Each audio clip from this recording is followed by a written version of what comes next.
कुत्तों के ये 9 संकेत कभी भी नजरअंदाज ना करें। जानने से पहले वीडियो को लाइक करके चैनल को सब्सक्राइब करें।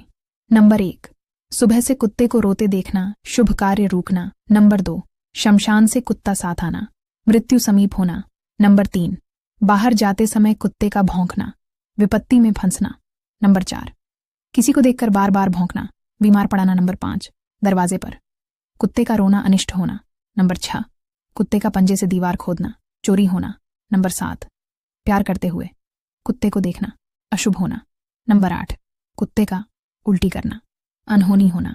नंबर 9, कई कुत्तों का एक साथ रोना, किसी खास का निधन होना।